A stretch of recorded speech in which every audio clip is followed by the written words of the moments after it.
A pequena Helena, com seus 5 anos recém-completados, folheava uma enciclopédia infantil sobre a mesa da cozinha quando seus dedinhos pararam sobre a imagem colorida de um pássaro amarelo e preto. Com curiosidade, ela ergueu os olhos para o tio Semyon, que organizava distraidamente uma pilha de cartas. Tio, por que a gente tem o sobrenome Ivolgui? Ivolga é um pássaro, não é? Semyon, quase sem tirar os olhos dos envelopes, respondeu com um sorriso vago. Talvez porque nossos antepassados cantavam tão bonito quanto essa ave querida.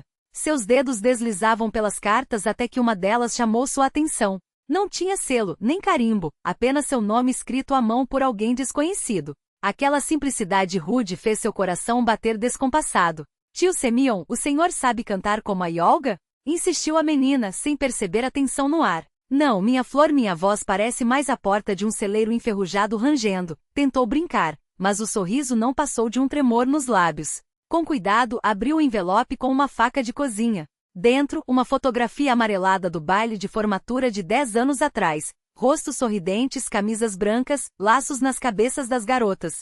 Mas 3 daqueles rostos estavam riscados com um traço grosso e negro. O seu próprio, o de Victor Goreu e o de Rodion Penkov. Uma onda de calor subiu por sua garganta. O ar ficou pesado, como se o tempo tivesse parado. Tio Semyon, o senhor não está bem? A voz de Helena chegou abafada, como se viesse debaixo d'água. Não. Está tudo bem. Vai brincar no seu quarto, preciso terminar umas coisas aqui, disse, forçando um tom firme. A menina olhou com desconfiança, pegou a enciclopédia e saiu. Aos 5 anos, já conseguia sentir quando os adultos mentiam. Primavera de 1998. Essa lixeira apareceu de novo, murmurou Victor alto o suficiente para que todos ouvissem, menos a professora. A classe riu baixinho. Larissa Seguirova ficou paralisada na porta por um instante, depois seguiu para sua carteira junto à janela, a cabeça baixa. Seus cabelos longos e escuros caíam como uma cortina sobre o rosto, escondendo o suéter puído, as calças gastas, a mochila surrada,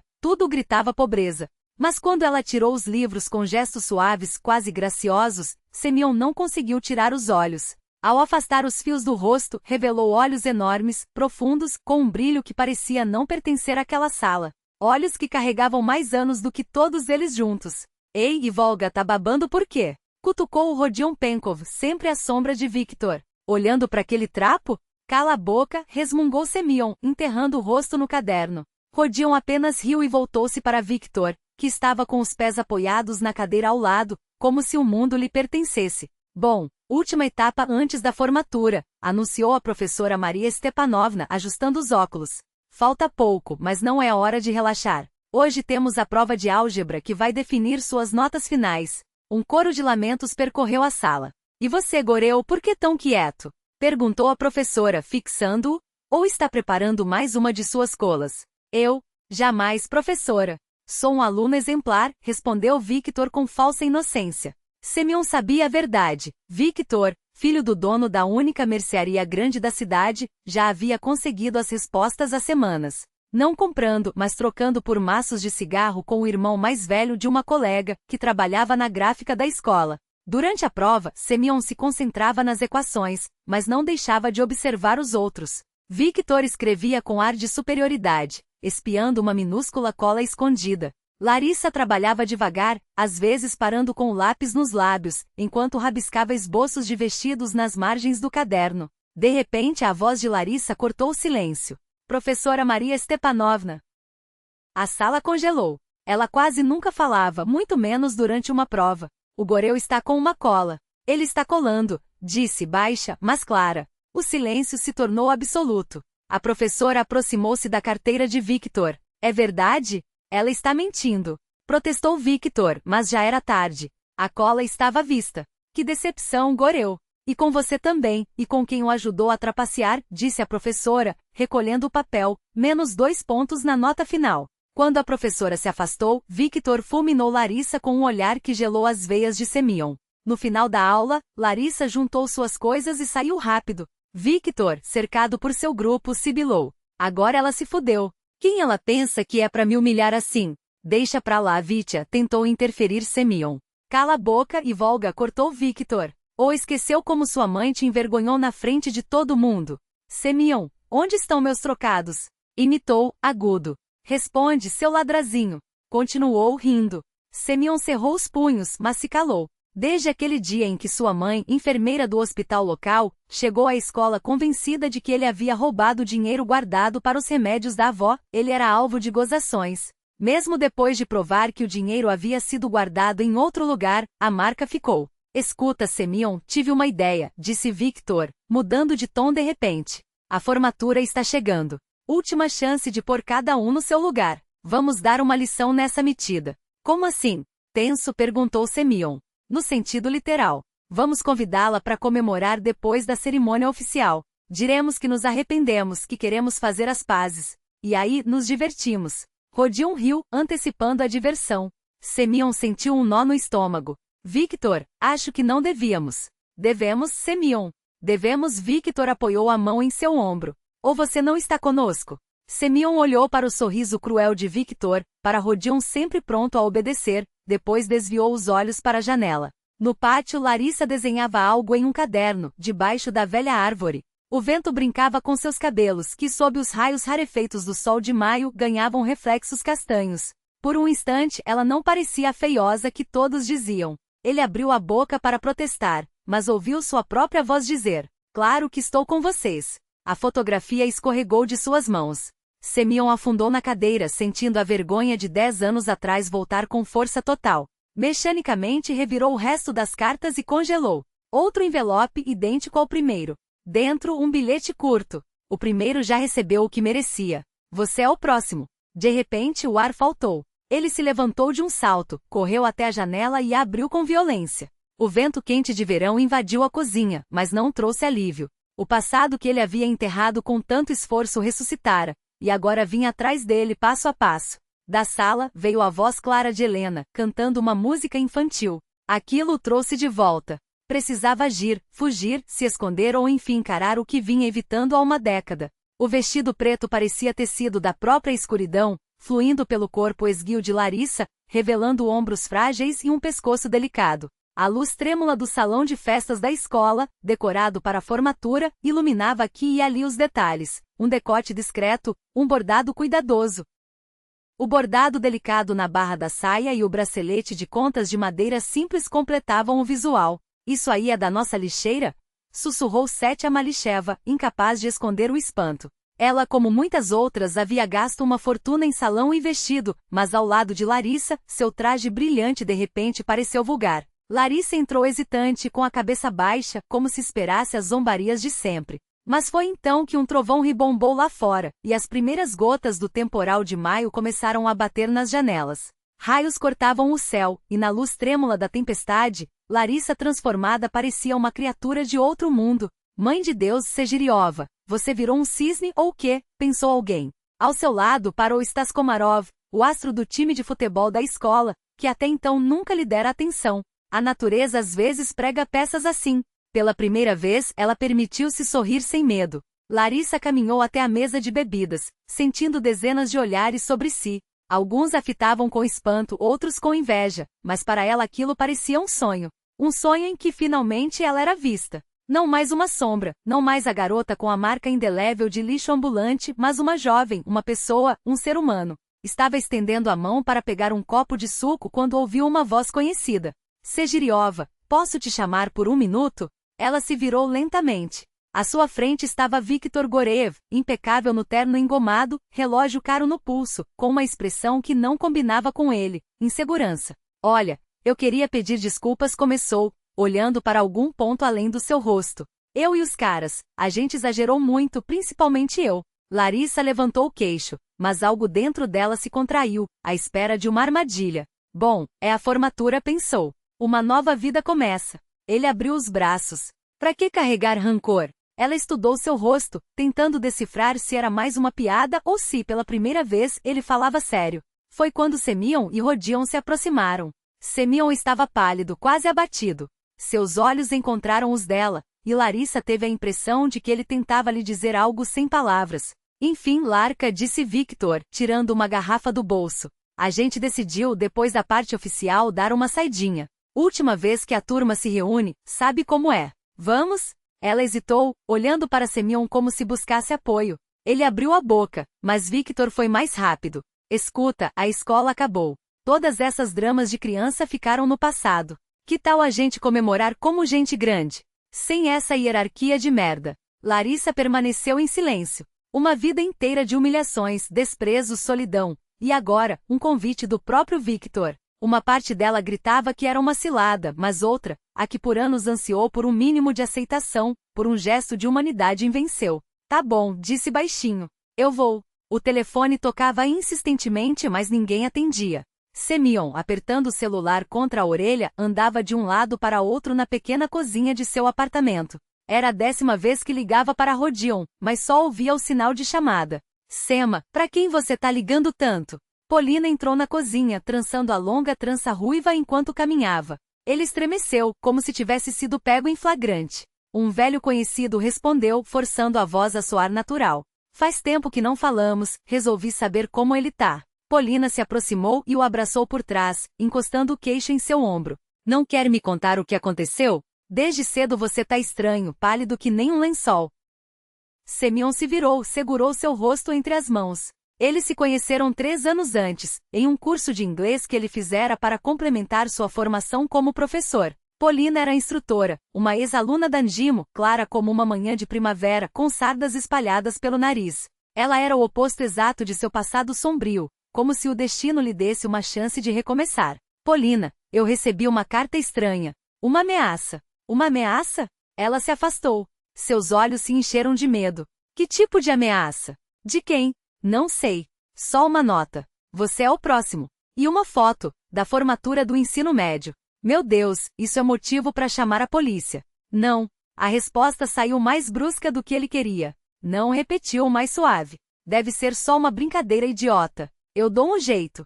Polina franziu a testa, se distanciando. Sema, você tá escondendo alguma coisa. Eu sinto, meu amor. Fala a verdade, tá tudo bem? Ele a beijou na testa. Não se preocupe. O telefone em sua mão vibrou de repente. Não era uma mensagem de Rodion, mas de Helena, uma ex-colega de classe com quem às vezes trocava mensagens nas redes sociais. Sema, você soube?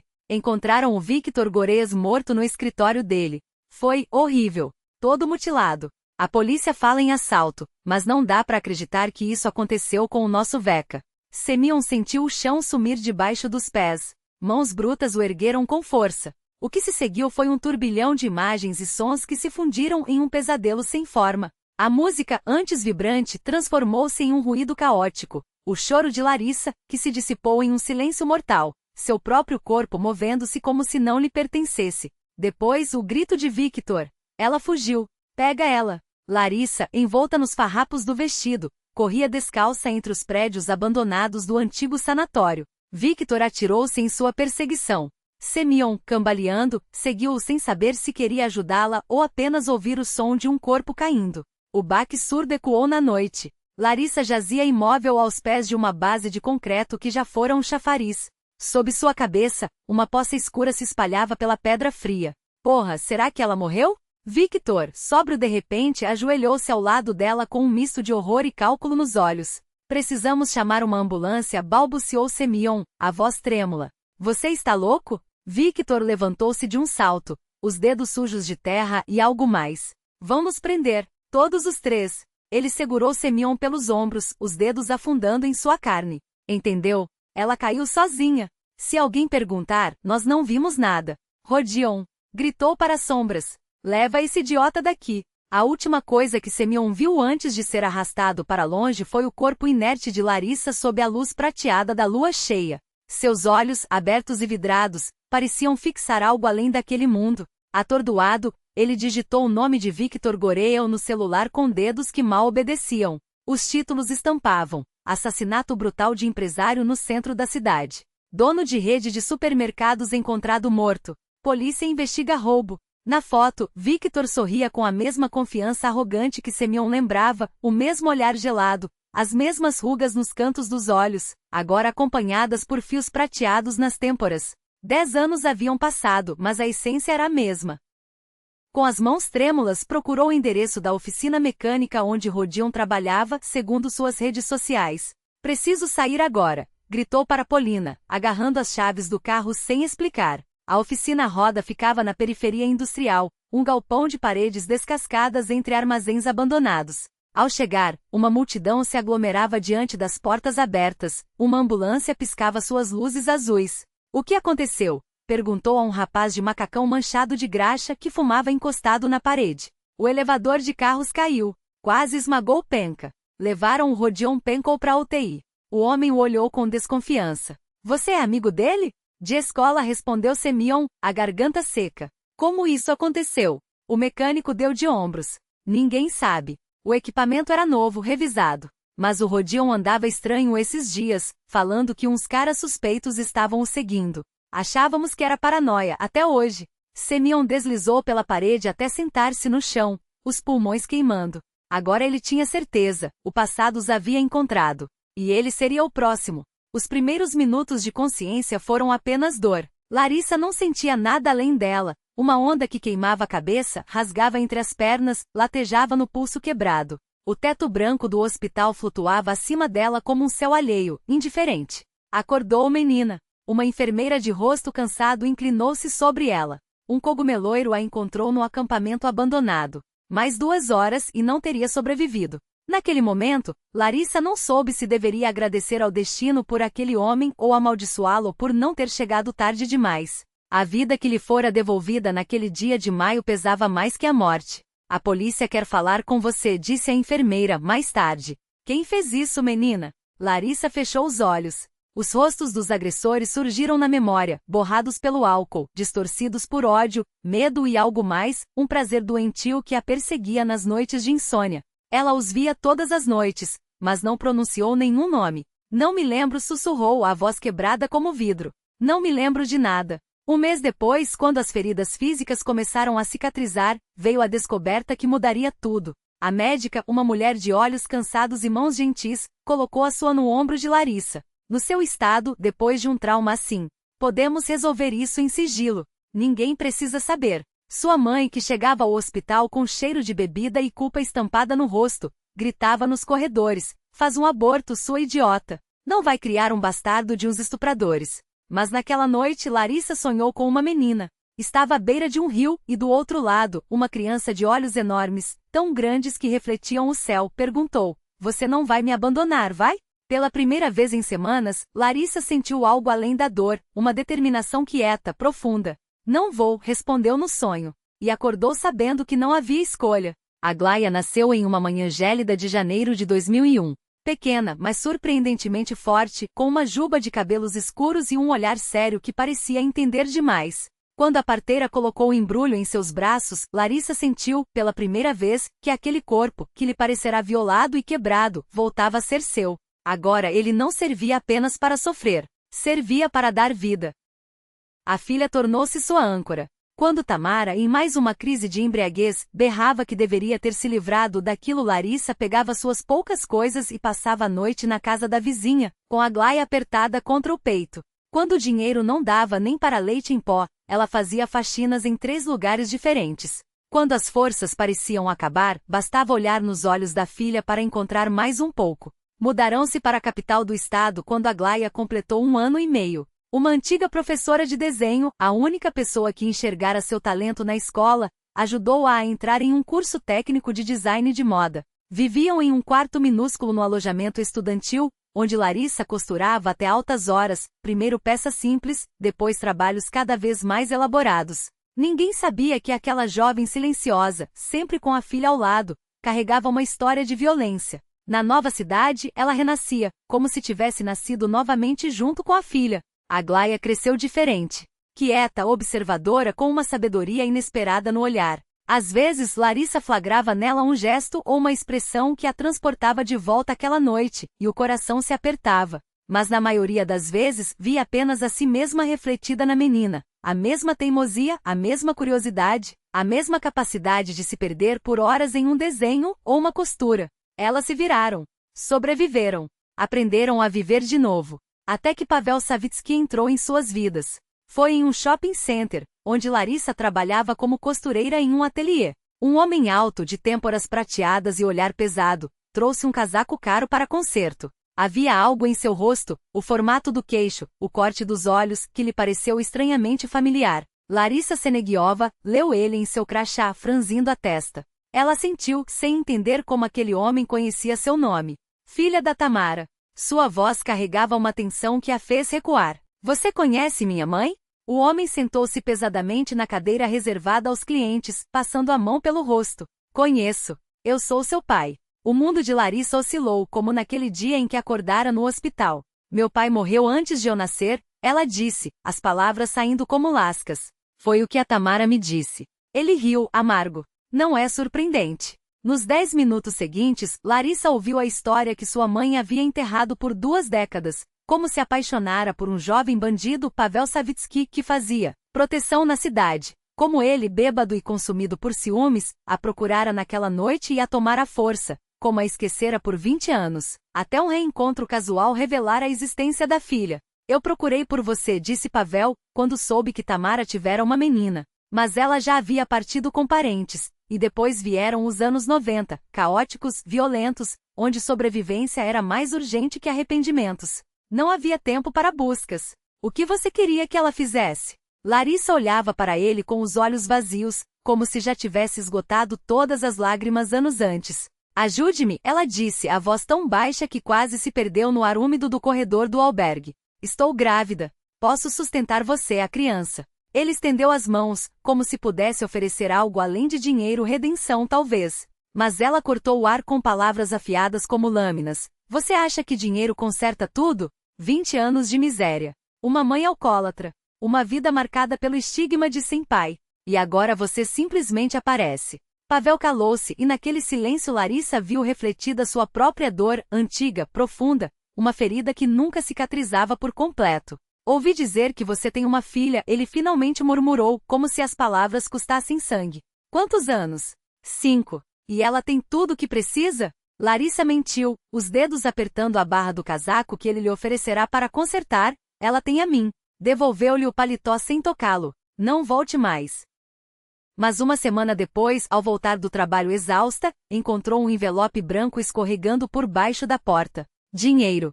Quis rasgá-lo ou jogá-lo no lixo como faria com qualquer esmola que cheirasse a piedade. Porém, ao ver a filha dormindo, as pernas compridas escapando das cobertas surradas, os sapatos velhos que logo não serviram mais, guardou as notas em uma caixa de costura, entre novelos de lã e agulhas enferrujadas. O instituto pedagógico não era o sonho de Semyon. Era apenas um bilhete de fuga, longe da cidade natal, das memórias de si mesmo. Escolheu história quase ao acaso, como quem se joga em um rio desconhecido, sabendo apenas que não quer afundar nas águas cristalinas das ciências exatas, onde tudo deve se encaixar em fórmulas, leis, respostas certas. A história, com suas ambiguidades e camadas, parecia um esconderijo perfeito. Nos primeiros anos, viveu como um fantasma, aulas, seminários, bicos dando aulas particulares. À noite, os pesadelos o perseguiram. Larissa, com uma ferida aberta na testa, corria pelos corredores do albergue, e ele, paralisado, sentia as pernas pesadas como chumbo. Formou-se com honras, arrumou emprego em uma escola de um distrito remoto, longe o suficiente para que o passado não o alcançasse. Os colegas o achavam educado, porém reservado. Os alunos adoravam suas aulas. Falava com eles sem condescendência, como se fossem iguais, dando-lhes o direito de errar, algo que a ele próprio fora negado. Foi então que Polina entrou em sua vida como um raio de sol em um quarto fechado há anos. Professora de inglês, loira, sempre sorrindo, capaz de encontrar beleza em coisas simples. Ela despertou nele algo que ele julgava morto, a capacidade de sentir alegria. Seu romance foi lento. Semyon temia se abrir, temia que ela visse o covarde que ele era, o cúmplice, o traidor. Mas Polina era paciente. Não exigia confissões, aceitava seu silêncio sobre o passado como parte de quem ele era. Todos temos nossos fantasmas, disse certa noite, quando ele acordou gritando, suado, após mais um pesadelo. Quando estiver pronto, me conte. Ele nunca estaria pronto. Mesmo assim, comprou um anel, simples, de prata, como os olhos dela, em uma tarde cinzenta. Foi na sala dos professores que tudo mudou. Um jornal local, abandonado sobre a mesa por algum colega. Uma foto no centro da página. Uma mulher esguia de cabelo escuro em um palanque. Ao fundo, manequins vestindo peças que misturavam cortes modernos com bordados tradicionais.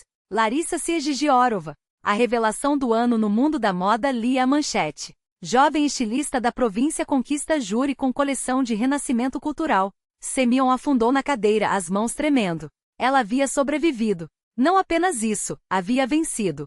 Seu rosto irradiava uma confiança, uma força que não existiam na garota quebrada de seus pesadelos. Semyon Alexeyevich, você está bem? A diretora tocou seu ombro, preocupada. Não, só vi uma conhecida de repente. Guardou o jornal com pressa, como se queimasse. Naquela noite bebeu pela primeira vez desde aquela noite. Não por dor, mas por um alívio estranho, dilacerante. O pesadelo que o perseguia há uma década era uma mentira. Ele não era um assassino. Mas então, quem era? E o que fazer com essa verdade que agora o olhava de frente? Polina o encontrou no banheiro, sentado no chão vestido, debaixo do chuveiro gelado, os ombros sacudidos por soluços.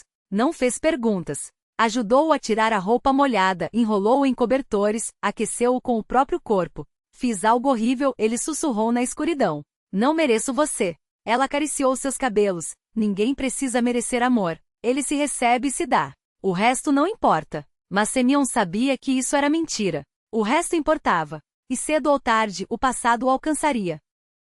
Tamara Sergigiorova morria devagar. O cirrose transformará seus últimos meses em um suplício sem trégua. A pele amarelada esticada sobre os ossos, a barriga inchada, a mente turva, confundindo realidade com delírios febris. Nos raros momentos de lucidez, chamava pela filha, aquela que não a visitava há anos. Até que certo dia, em vez da enfermeira exausta, foi Pavel Savitsky quem entrou em seu quarto. Você? Tamara tentou se erguer nos travesseiros, os olhos arregalados. Veio se regozijar? Vim saber da filha, ele respondeu, a voz rouca. Nossa filha. Tarde demais para se lembrar, ela tossiu, o peito sacudido por uma dor aguda. Você a destruiu, como destruiu a mim.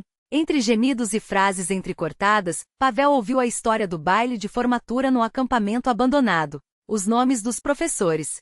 Seus destinos, na medida em que Tamara os conhecia por rumores de ex-vizinhos. Ela não denunciou, sussurrou a moribunda. Teve medo que não acreditassem nela. Nunca acreditaram. Nem eu. Quando Tamara mergulhou em um sono inquieto, Pavel saiu para o corredor do hospital. Seu rosto, normalmente impassível, contorceu-se em uma careta de dor e fúria tão intensas que uma enfermeira, ao passar, recuou assustada até a parede. Tirou o celular. Descou um número. Preciso de informações. 3 homens. Victor Gorev, Rodion Penkov, Semyon Volgin. Tudo o que encontrar, endereços, famílias, rotinas. E me arranje fotos da turma de 1998 da escola número 5. Pavel sabia que vingança não devolveria à filha os anos roubados, nem apagaria seu próprio pecado contra Tamara. Mas jurou que aqueles que haviam arruinado a vida de Larissa pagariam. Olho por olho. Vida por vida. Uma história que começou 10 anos antes finalmente teria seu fim. A tela do computador iluminava o rosto de Semyon com uma luz fantasmagórica. Seus dedos pairaram sobre o teclado, imóveis. Há uma hora, ele estava diante de uma mensagem aberta nas redes sociais, sem coragem de clicar em enviar. O texto era curto. 5 palavras. Larissa, me perdoe. Sou eu, Semyon. Encontrá-la fora mais fácil do que imaginava. Seu nome aparecia em sites de moda, em notícias sobre eventos culturais locais. Larissa Sergigiorova, estrela ascendente do design de vestuário. Coleções inspiradas em motivos folclóricos, com cortes contemporâneos e detalhes de trajes tradicionais. E fotos. Muitas fotos. Em uma, ela ajustava um tecido em um manequim, os dedos ágeis com a agulha, o olhar concentrado. Em outra, segurava a mão de uma menina de 7 anos, de uniforme escolar e um laço branco enorme. Sua filha compreendeu Semyon. E algo no rosto da criança fez seu coração doer, um traço familiar, uma sombra de si mesmo que o perseguia. Clicou em enviar e fechou o notebook com um estalo, como se temesse que a resposta chegasse naquele instante. Mas não houve resposta. Nem em uma hora, nem em um dia. Os pensamentos sobre Larissa e a menina se misturavam ao pavor de uma ameaça iminente. Semyon sentia-se como um animal acossado. Verificava janelas e portas várias vezes à noite, estremecia a cada toque do telefone. Na rua, cada sombra lhe parecia um perseguidor. A cada figura escura que deslizava pela calçada oposta, a cada carro desconhecido estacionado perto da escola da filha, a cada sensação de que olhos estranhos perfuravam suas costas, o medo de Semyon se aprofundava. Polina notou a mudança. Uma noite, enquanto servia uma xícara de chá fumegante, sentou-se à sua frente com os braços cruzados e um olhar que não admitia evasivas. Sema, o que está acontecendo? Sua voz era firme, mas a preocupação transparecia. Você não dorme, estremece a cada barulho, olha para o telefone como se ele fosse explodir. Tem a ver com aquelas cartas? Está tudo bem. Só estou exausto com o fim do ano letivo, os relatórios a mentiu, evitando seus olhos. Não me minta, o tom dela tremeu levemente. Eu mereço a verdade. Merece, pensou ele. Mas conseguiria suportá-la? O toque do celular interrompeu o silêncio tenso. Um número desconhecido piscava na tela, Semyon Alexeyevich Volgin. A voz do outro lado era seca, impessoal, como um veredito. Ligação da cidade hospitalar. Você está cadastrado como contato de Rodion Penko. Seu estado piorou. Ele perguntou por você nos momentos de lucidez. Poderia vir? O ar pareceu espessar. Semyon engoliu em seco, sentindo o peso de um presságio sombrio. O corredor do hospital cheirava a desinfetante e desespero. Cada passo em direção à UTI fazia seus joelhos fraquejarem. Não via Rodion havia 7 anos, desde que deixou a cidade natal. Agora o destino os reunia novamente, mas não em um reencontro e sim em um leito de dor. À porta da enfermaria, um homem de ombros largos e terno caro, um contraste grotesco naquele ambiente estéril, observava Semyon com um olhar calculista. Os fios grisalhos nas têmporas davam-lhe ar de autoridade. Você é parente de Rodion? Perguntou o estranho, como se o avaliasse. Amigo. Da escola, respondeu Semyon, sentindo um nó na garganta. Anatoly. Parente distante pelo lado materno. O aperto de mão foi firme demais, quase agressivo. Há quanto tempo o conhece? Desde o primeiro ano. E no baile de formatura. Também estavam juntos?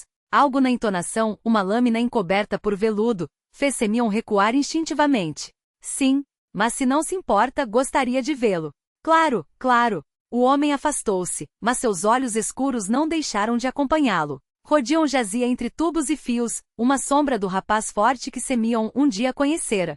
A pele cerosa, metade do rosto enfaixado, o peito subindo e descendo ao ritmo mecânico do respirador. Uma marionete quebrada, pensou, tocando-lhe a mão com hesitação. Rodion.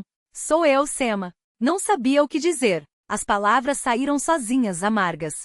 Desculpe. Você colheu o que plantou. Eu sou o próximo. Ao sair, encontrou Anatoly esperando, como um juiz à porta de um tribunal. Meu sobrinho andava, perturbado ultimamente, comentou o homem acompanhando-o pelo corredor. Falava em perseguição, em pecados do passado que o alcançaram. Uma pausa carregada. Você saberia do que ele falava? Não, respondeu Semyon rápido demais. Uma pena. O tom era de falsa lamentação. Se lembrar de algo, ligue. Estendeu um cartão sem nome, apenas um número. Semyon o pegou com dedos trêmulos, sentindo o peso de uma ameaça não dita. Ao sair, a sensação de que uma mira laser queimava suas costas não o abandonou. O ateliê da inspiração ocupava o térreo de um casarão antigo com vitrines amplas, manequins vestidos em criações únicas e uma placa com uma borboleta estilizada. Para Larissa, aquele lugar era mais que um negócio. Era a prova de que, mesmo das cinzas, uma nova vida poderia nascer. Mamãe, olha, eu desenhei. Aglaia irrompeu na oficina, agitando uma folha de papel. É um vestido de princesa que na verdade é uma feiticeira. Larissa deixou a tesoura sobre a mesa e pegou o esboço com um sorriso. O modelo era simétrico, salpicado de estrelas prateadas. Lindíssimo, meu sol. Você tem um domingo. Aglaia franziu o senho de um jeito que fez o coração de Larissa doer. Igual a ele. Quero ser designer como você, declarou a menina. Só que vou fazer vestidos mágicos que realizam desejos. Você vai sim. Larissa a abraçou, inalando o cheiro de seus cabelos, uma mistura de caramelo e shampoo infantil. O momento de paz foi quebrado pelo bip de uma mensagem. Ao ler o texto, o sangue gelou em suas veias. Encontrei todos eles. Os que te fizeram sofrer. Um já pagou. Logo será a vez dos outros. Mamãe, o que foi? Aglaia olhava-a com os olhos arregalados. Você ficou pálida. Nada, querida. Larissa forçou um sorriso, as mãos tremendo. Só um cliente que cancelou um pedido. Tentou se convencer de que era um engano, uma crueldade aleatória. Mas no fundo sabia. O passado que enterrou com tanto cuidado estava voltando à tona. Passou o dia como em transe, verificando o celular a cada minuto. À noite, depois de deitar Aglaia, descou um número desconhecido com determinação. Quem é você? Perguntou assim que atendeu. Não reconhece a voz do pai? A resposta de Pavel Savitsky foi calma, quase serena. Larissa afundou na cadeira, as pernas falhando. O que você fez? O que deveria ter feito há muito tempo. Sua voz carregava uma estranha tranquilidade. Protegi minha filha. Eu não pedi proteção. Mas deveria, suspirou ele. Tamara me contou tudo antes de morrer. Sobre o baile de formatura. Sobre aqueles 3. As memórias a atingiram como uma enxurrada. À noite, o cheiro de vodka, a dor, a impotência. Isso é meu passado, sussurrou, a voz quebrada. Minha dor. Não cabe a você vingá-la. Cabe sim, cortou Savitsky. Não consegui te proteger na época. Não consegui salvar Tamara de mim mesmo. Mas agora tenho a chance de consertar isto. O que você fez? Repetiu, embora já soubesse. O empresário Victor Goreil morreu. Acidente. Nenhum remorso em sua voz. O mecânico Rodion Penko está em coma sem esperanças. Resta o professor de história Semyon Ivolgin. Pare, suplicou, quase gritando. Por favor. Não posso, Dosha. Agora havia uma doçura macabra em seu tom. É meu dever, contigo, com sua mãe. Você não entende. Larissa cobriu a boca, sufocando um soluço. Aglaia não conseguia dizer a verdade, que sua filha era fruto daquele crime, que um daqueles monstros era o pai biológico da menina. Não quero que ela saiba, foi tudo que conseguiu dizer. Passei a vida toda protegendo-a disso. Savitsky ficou em silêncio por um longo momento. Está bem, concordou por fim. Ela não saberá, mas a justiça será feita. É a lei da vida, olho por olho. Que direito você tem de falar em justiça? Perguntou Larissa, amarga. Você fez com minha mãe exatamente a mesma coisa. A ligação foi cortada. Larissa ficou com o telefone na mão, ouvindo o silêncio. Larissa permaneceu imóvel por longo tempo, os olhos fixos na tela apagada do telefone. Então, como impulsionada por um impulso súbito, abriu a rede social. Na pasta de mensagens não lidas, havia uma notificação de um usuário chamado S. Ivolgin. Larissa, perdoe-me. Sou Semyon. A caixa de entrada de seu e-mail continha outro envelope sem selo, como os anteriores. Desta vez, porém, Semyon não sentia mais medo, apenas uma resignação cansada, a certeza de que esconder-se era inútil. A vingança o alcançaria, não importava onde estivesse. Dentro do envelope, uma folha de papel com 3 palavras escritas à mão: espere. Logo nos veremos. Ao ler a mensagem, Semyon entendeu que a espera era pior do que qualquer castigo. Rasgou o papel em pedaços minúsculos, abriu a janela e deixou que o vento de verão os levasse. Venha me encontrar, desafiou mentalmente seu perseguidor desconhecido. Estou aqui. Estou pronto. Eu estava lá. Essas 3 palavras pairaram no ar entre Semyon e Polina, como uma lâmina invisível. A luz do entardecer invadia a cozinha, tingindo tudo de um vermelho doentio. Polina olhava para ele com uma expressão confusa, ainda sem compreender o peso daquilo que ele acabará de confessar. Suas mãos, que momentos antes acariciavam a xícara de chá, congelaram no ar. Onde é lá? Perguntou ela, a voz trêmula. No acampamento pioneiro abandonado Orliono, respondeu Semyon, as palavras saindo com dificuldade, como se sua garganta estivesse fechada por uma mão invisível. Há 10 anos, na noite da formatura. O tic-tac do relógio de parede, um antigo cuco herdado da avó, parecia marcar os segundos de uma vida que desmoronava. Cada batida do pêndulo era um golpe em seu passado, reduzindo-o a cinzas.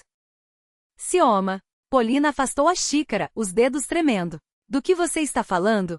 Por que está recebendo essas cartas? Por que Victor Goreev está morto? Por que Rodion Penkov está em coma? Sua voz foi subindo de tom, enquanto Semyon cerrava os punhos até os nós dos dedos ficarem brancos. E por que eu sou a próxima? Ele contou tudo. Sobre a garota que ele e seus amigos atraíram para o acampamento abandonado. Sobre como ficou paralisado de medo e álcool, assistindo enquanto Victor e Rodion arrancavam suas roupas. Sobre como, obedecendo às ordens de Victor, tornou-se cúmplice daquele pesadelo. Sobre como a deixaram ali, ensanguentada, ao lado de uma fonte destruída. Me dá náusea. Polina tapou a boca com a mão, mas não desviou os olhos arregalados de horror. Você estuprou aquela garota? Não sei, sussurrou ele. Estava tão bêbado, lembro só de fragmentos. Mas eu estava lá. Não impedi. Deixei acontecer. Polina levantou-se cambaleando, como se o chão tivesse se aberto sob seus pés. Meu Deus, Sioma! Como você pôde? Sua voz quebrou. Eu achava que te conhecia.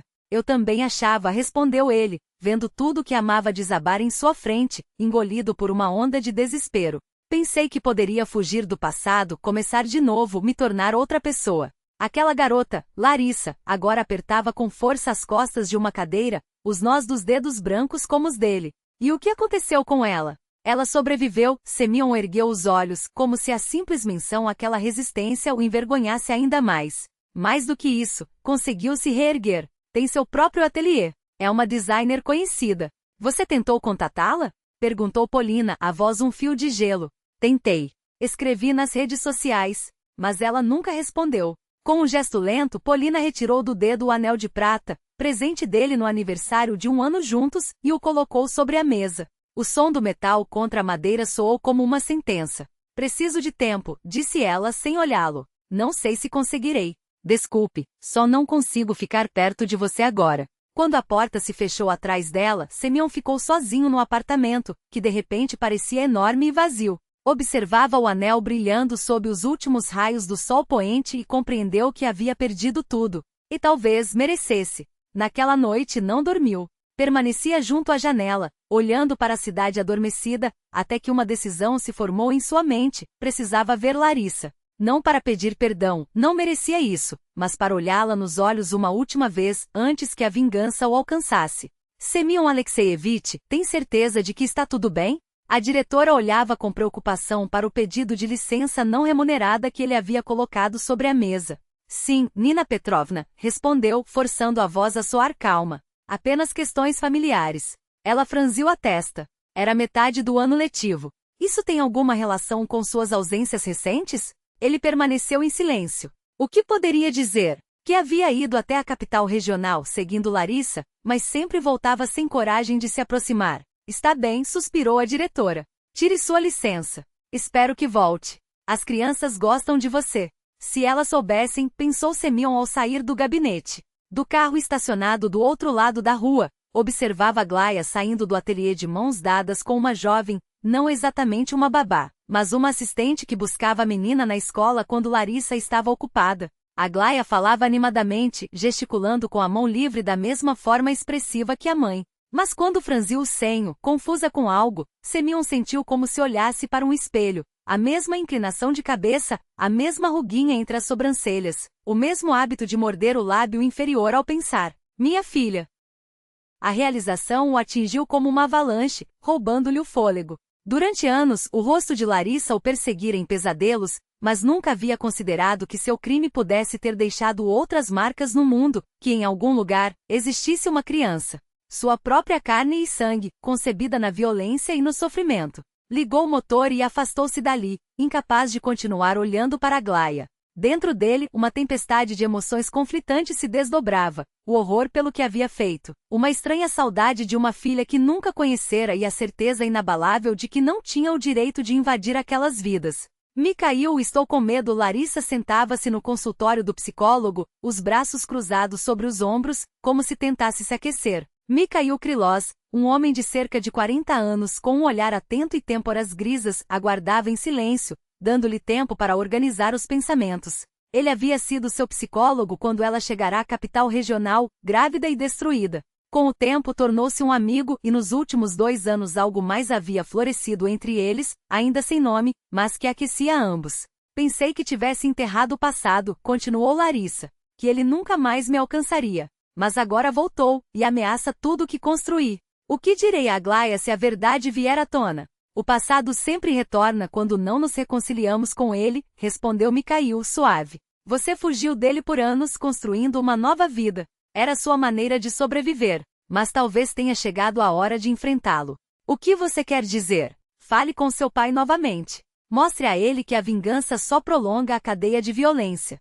que não conserta nada. Larissa assentiu. Sabia que Mikhail tinha razão. Nos últimos anos, aprenderá a ser forte, a cuidar da filha, a construir um negócio. Mas a lição mais importante havia sido não odiar. Nem aqueles que a violentaram, nem a mãe que não a protegeu, nem o pai que chegará tarde demais. Entenderá que o ódio corrói por dentro, não deixando espaço para a felicidade. Vou tentar, disse, levantando-se. Obrigada, Misha. Ele a acompanhou até a porta, retendo sua mão por um instante. Estou sempre aqui, disse simples.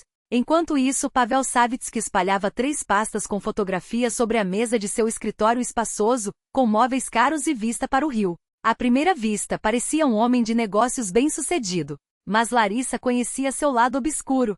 Savitsky espalhou as pastas sobre a mesa com gestos precisos, como se cada uma carregasse o peso de uma decisão irrevogável. Seu dedo indicador bateu ritmadamente sobre a primeira, onde a foto de Viktor Goriev, dono de uma rede de supermercados, casado sem filhos, parecia observá-los com indiferença.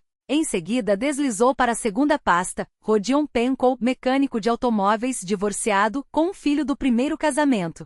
Por fim abriu a terceira, revelando o rosto cansado de Semyon Ivolgin, professor de história solteiro, sem filhos, noivo de uma professora de inglês. Larissa observava as imagens com um distanciamento clínico, como se examinando espécimes sob um microscópio. 10 anos haviam esculpido sulcos em seus rostos, rugas, fios brancos, olheiras que falavam de noites mal dormidas. Mas os olhos, aqueles ela reconheceria em qualquer lugar. Os mesmos olhos que a perseguiram em pesadelos que transformaram sua juventude em um campo minado de memórias. Seu olhar deteve-se na foto de Semyon. Havia algo em sua expressão, uma fadiga profunda, uma dor contida nos cantos da boca, que lhe lembrou o próprio reflexo no espelho nas manhãs em que o passado a sufocava.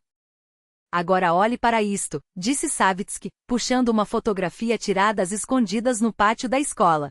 Era Aglaya, sua filha, com o mesmo ângulo, a mesma luz que iluminava o rosto de Semyon na foto ao lado. O impacto foi físico, os mesmos olhos cinzentos, o mesmo arco das sobrancelhas, a mesma maneira de franzir a testa quando concentrava-se em algo. Uma cópia quase perfeita. Você sabia? Perguntou Larissa, a voz tão baixa que mal rompeu o silêncio do escritório. Suspeitava. Agora tenho certeza, e admitiu Savitsky, sem desviar os olhos das imagens. Ela virou-se para a janela, onde o rio corria indiferente, eternamente o mesmo, enquanto vidas se desmoronavam em suas margens. Ele é o pai de Aglaya, disse, finalmente dando voz ao segredo que carregara como uma pedra no peito por anos. Um dos 3.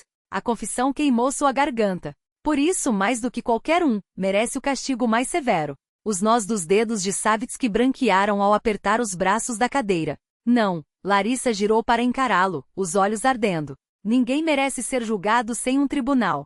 Nem eles. Nem você. O que você quer dizer? Sua voz era um rosnado contido. Você fez com minha mãe o mesmo que eles fizeram comigo. Ela disparou, as palavras cortantes como lâminas. Também é um estuprador. Pela sua lógica, deveria ser punido da mesma forma. O rosto de Savitsky perdeu toda a cor. Ele abriu a boca, mas nenhuma desculpa saiu. Só o silêncio, denso como chumbo, enquanto Larissa via desabar a muralha de justificativas que ele erguera ao redor de seu próprio crime. Peço que deixe isso para trás. Ela aproximou-se pela primeira vez em todos aqueles anos, tocando-lhe o braço com uma delicadeza que contrastava com a brutalidade das palavras. Não por eles. Por mim. Por Aglaya. Por você mesmo. Savitsky fitou a longo tempo, como se buscasse uma brecha em sua determinação. Finalmente assentiu devagar. Vou pensar. Era uma mentira, e ambos sabiam. Mas era o máximo que ela poderia arrancar dele naquele momento. O sino sobre a porta do ateliê Inspiração tilintou com uma melodia suave. Larissa, curvada sobre um molde de tecido, ergueu a cabeça. Boa tarde, como posso? As palavras morreram em seus lábios. Na entrada, imóvel como uma sombra, estava Semyon Ivolgin. O tempo havia sido implacável. Seus traços estavam mais afiados, a pele pálida demasia, as olheiras fundas como poços. Mas ela o reconheceu instantaneamente.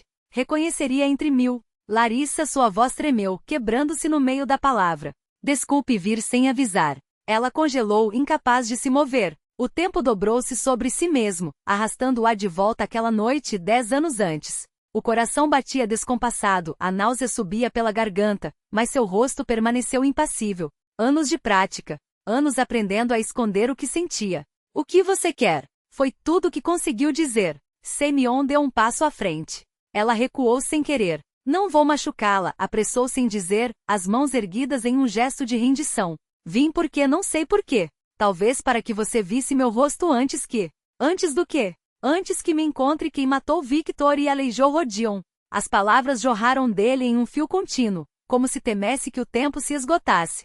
Sei que mereço ser punido.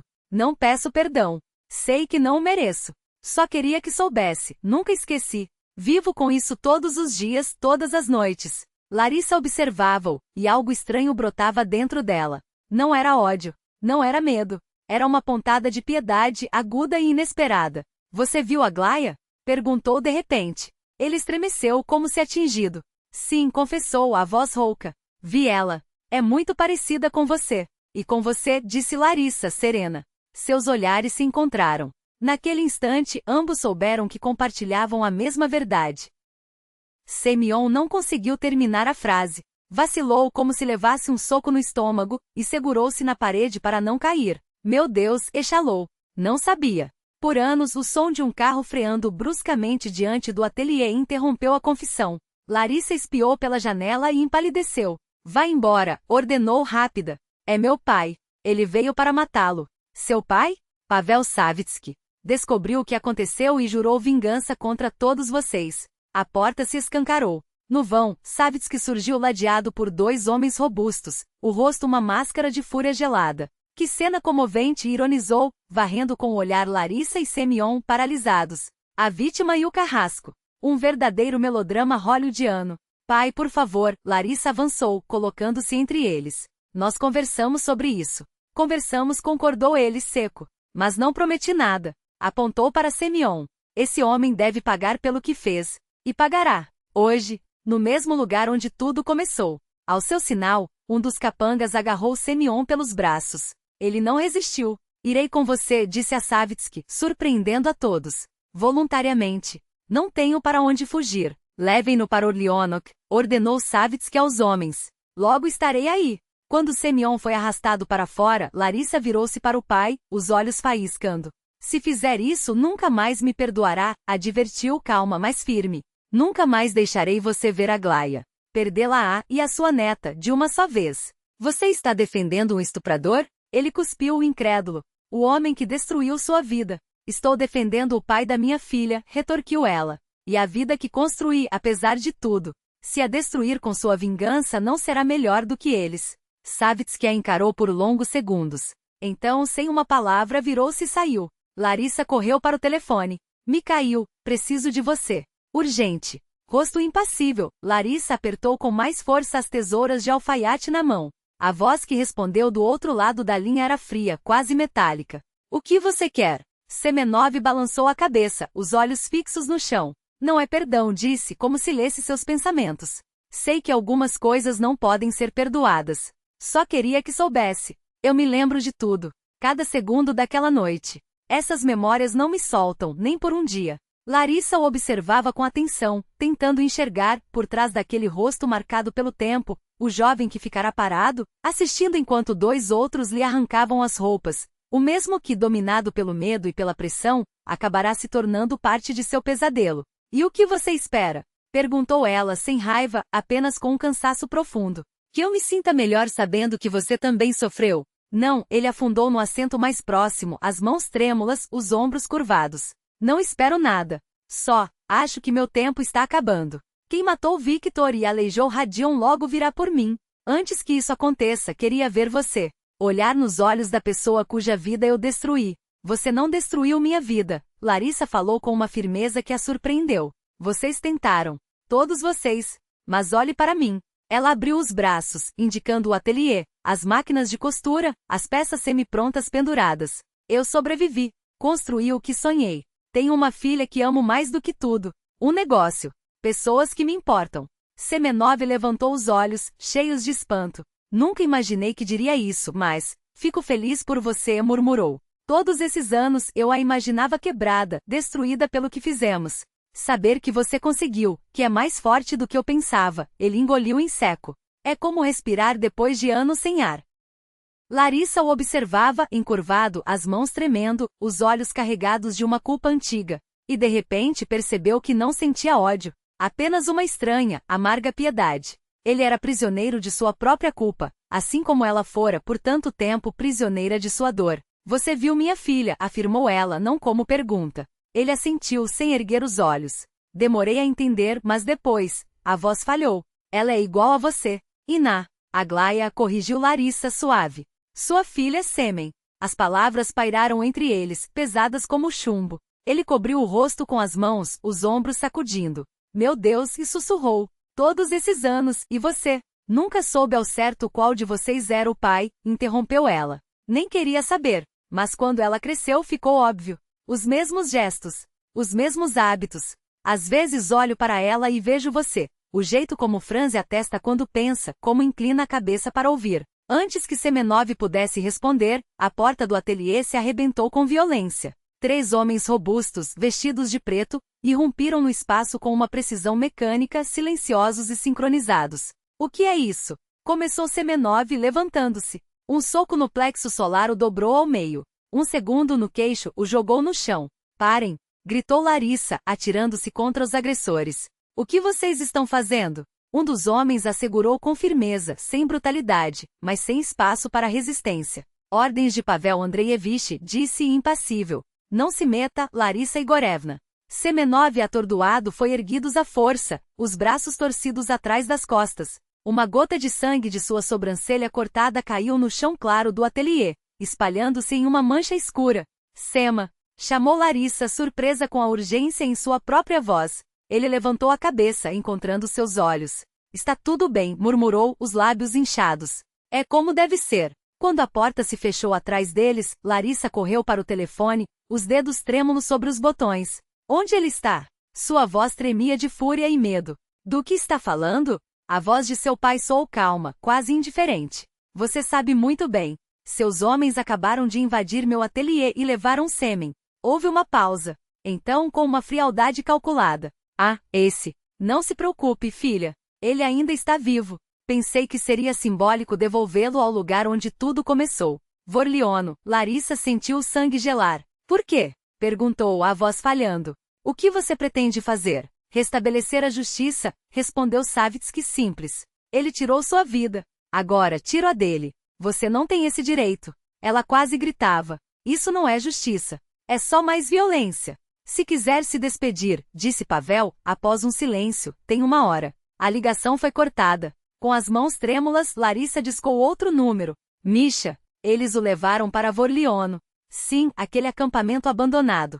Venha me buscar. Estou no ateliê. Rápido. Mikhail acelerava pela estrada deserta, os faróis cortando a escuridão que envolvia a região. A noite era um manto negro, interrompido apenas pelos raros pontos de luz de fazendas distantes. Então é ele, disse Mikhail, sem tirar os olhos da estrada. O pai de Aglaia. Larissa assentiu, olhando para a janela, onde a escuridão se fundia com seus próprios pensamentos.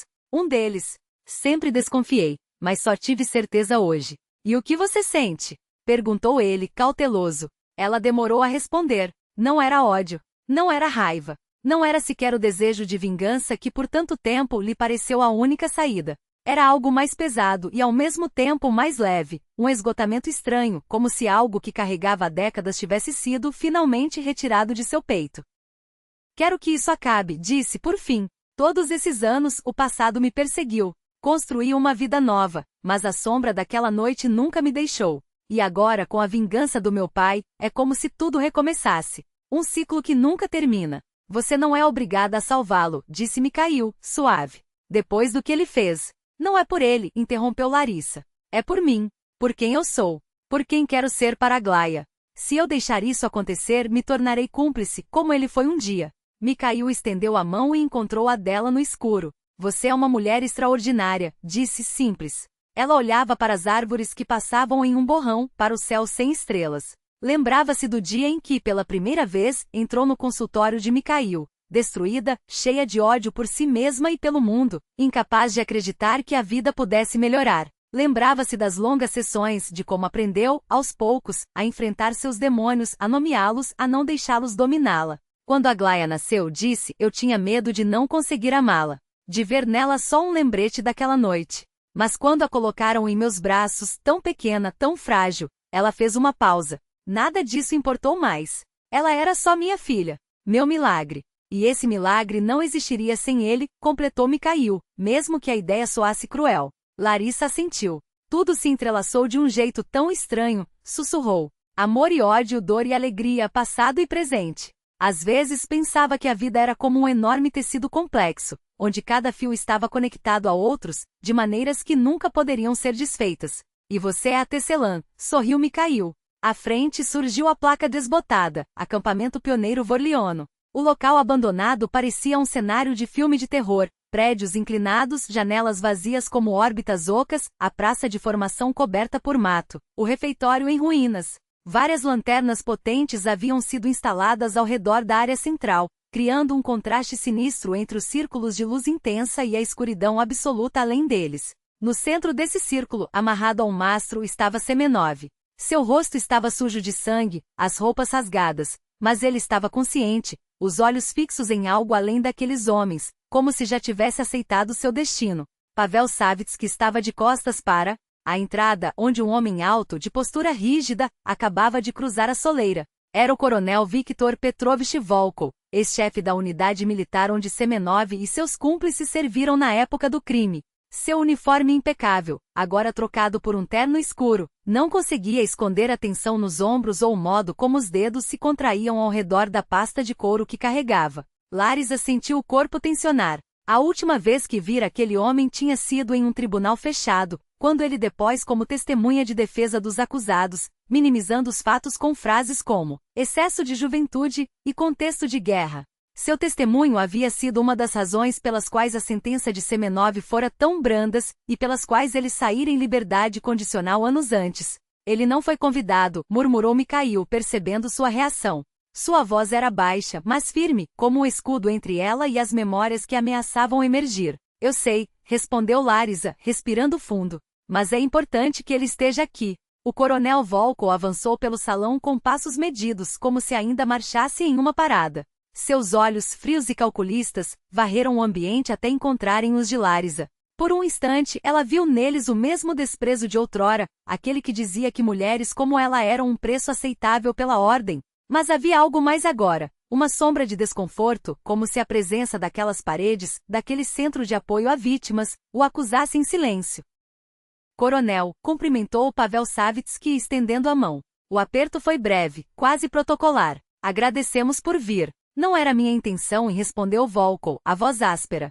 Mas recebi um convite, oficial. Seu olhar deslizou para a placa dourada sobre a porta. Centro de Apoio ao Renascimento. Soou como uma ironia em seus lábios. Nome pomposo para um lugar que não vai mudar nada. Talvez não mude o passado, interve Mikhail, aproximando-se com calma. Mas pode evitar que ele se repita. Volkov virou-se para ele, estudando-o com o mesmo olhar avaliador que usava para recrutas. Você deve ser o psicólogo, o idealista. Um sorriso sem humor. Acredita mesmo que palavras curam feridas como essas? Não, disse Mikhail sem pestanejar. Acredito que o silêncio as infecta. Um silêncio pesado caiu entre eles. Larisa observava a cena como se estivesse fora do próprio corpo, revivendo cada palavra trocada naquele tribunal anos antes, cada olhadela de desdém, cada vez que fora reduzida à garota do caso Semenov. Mas desta vez ela não era a vítima calada. Desta vez era ela quem detinha o poder, não o poder das armas ou da violência, mas o de uma verdade que não podia mais ser abafada.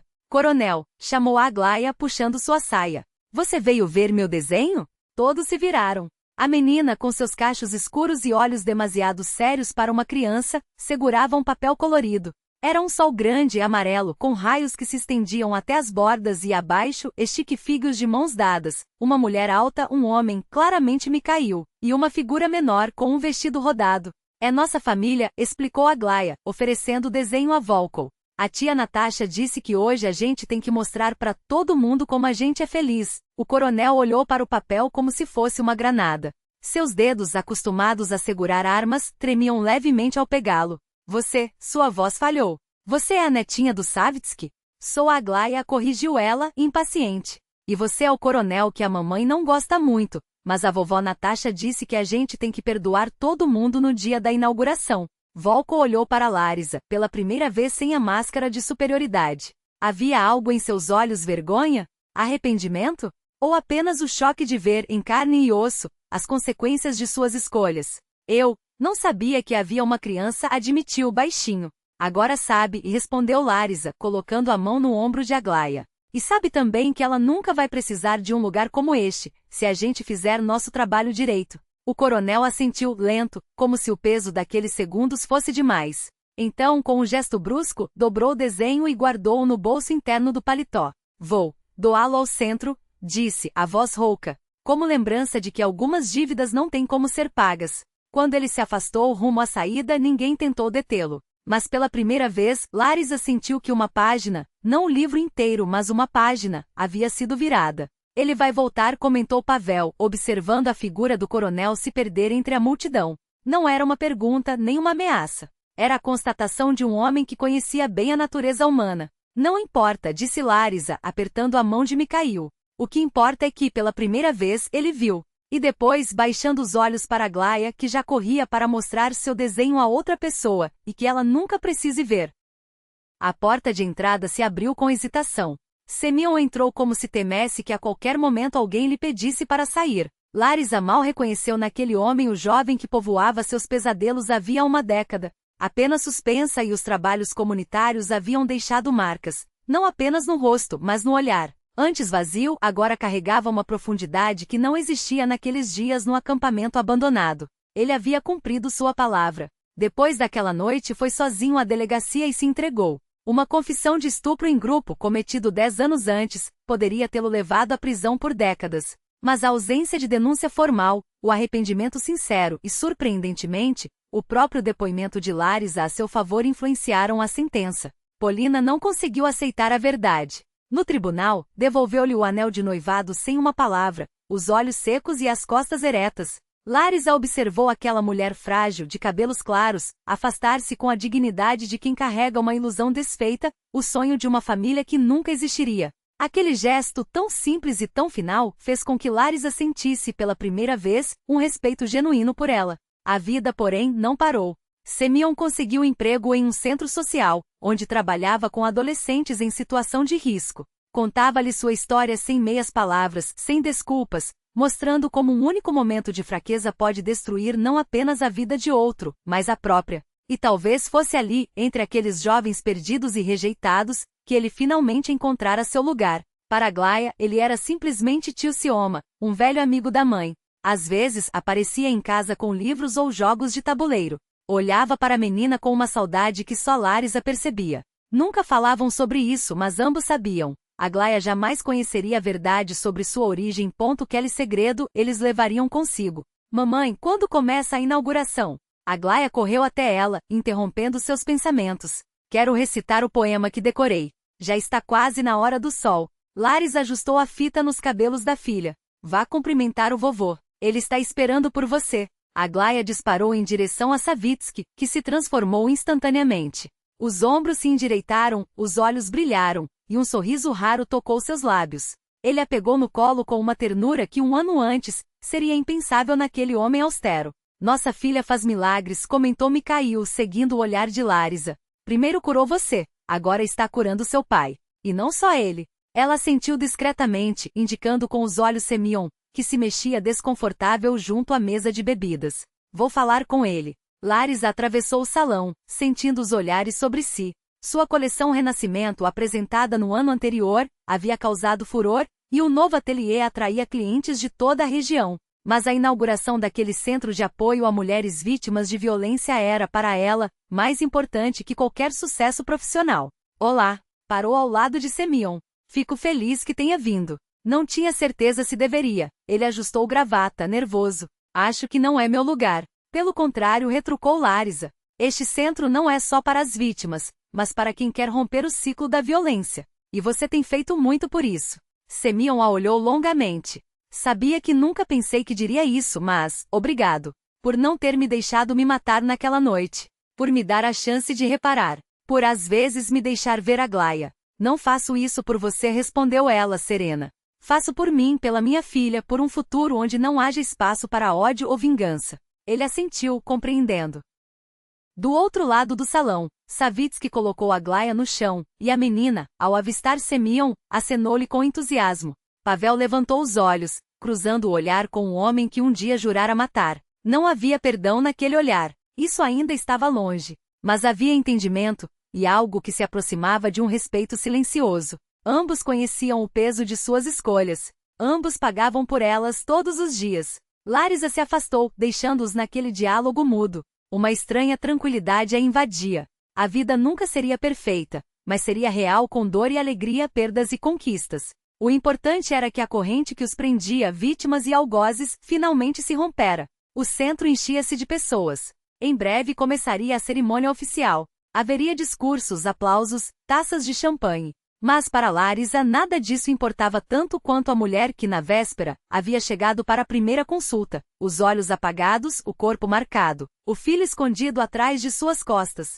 Uma mulher que 10 anos antes poderia ter sido ela mesma. O tempo não cura todas as feridas, pensou, observando Aglaia, radiante no meio dos convidados. Mas o perdão dá força para seguir em frente.